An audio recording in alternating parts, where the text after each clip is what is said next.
एक news article दिख रहा है कि India M cap to GDP ratio, market capitalisation, पूरे लिस्टेड कंपनी जो भी किसी देश में होता है वो अभी 140% पहुंचा हुआ है। यानी कि जीडीपी की वैल्यू जो है अभी हमारे देश में और मार्केट कैपिटलाइजेशन पूरे लिस्टेड कंपनी का उसका रेशियो निकालते हैं तो 1.4 टाइम्स ज्यादा है मार्केट कैप 140%।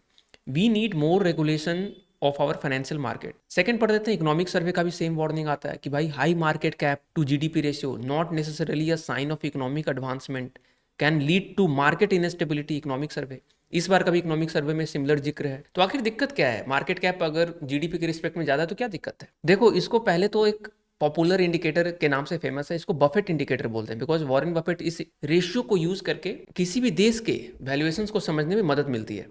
तो एक तो वैल्यूएशंस को समझने का पी बाई रेशियो था जो हम लोग वीडियो में कवर कर चुके हैं, प्राइस टू अर्निंग रेशियो। एक ये भी तरीका है। देखो, होता ही है, इसको इकोनॉमी से इसलिए कंपेयर किया जाता है कि मान लो जिस रफ्तार से इकोनॉमी में वैल्यू बढ़ रहा है, जीडीपी बढ़ रहा है, अगर वैल्यू बढ़ेगा तभी तो कंपनीज की वैल्यू बढ़ेगी। जीडीपी धीरे धीरे ग्रो कर रहा है किसी भी देश का और वहाँ की कंपनीज की वैल्यू बढ़ती जा रही है।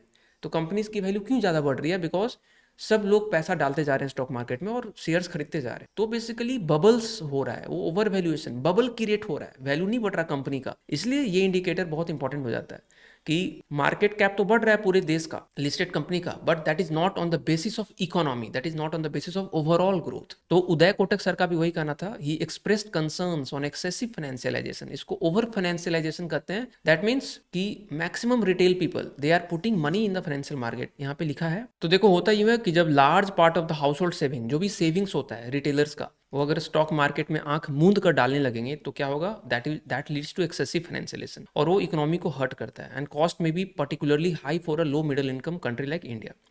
The consequences of financialization are evident in advanced economies. Advanced economies, in fact जो 2008 का जो क्राइसिस हुआ, 1997 98 एशियन क्राइसिस हुआ, इन सबको भी ओवर फाइनेंशियलाइजेशन से ही जोड़ के देखा जाता है। तो हम लोग का मीडियन 80 है, 80 होना चाहिए रेशियो, ठीक है। 100 के नीचे का मतलब अंडर वैल्यूड, 100 के ऊपर का मतलब ओवर वैल्यूड। अभी देखो ये कितना ज़्यादा चला गया था, वापस करेक्ट हुआ ना ये फाइनेंशियल क्राइसिस में 2008 के।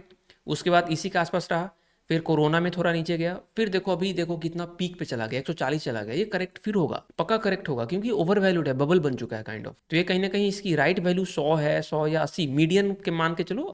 और बहुत कुछ इंप्रेसिव ग्रोथ भी नहीं है हमारे देश में कि हाँ 10% जीडीपी ग्रो कर रहा है, कि हाँ चलो एम कैप टू जीडीपी लोग जो है खरीदते जा रहे हैं इस होप में कि देश का ग्रोथ हो रहा है तो कंपनीज का भी ग्रोथ होगा। ऐसा तो है नहीं कुछ सिचुएशन, है ना। नॉर्मल सा ग्रोथ हो रहा है 6.7%। और अदर इमर्जिंग मार्केट का अगर हम लोग M cap to GDP ratio देखें तो आप देख सकते हो कि जैसे ऑस्ट्रेलिया का 100 है, ब्राज़ील का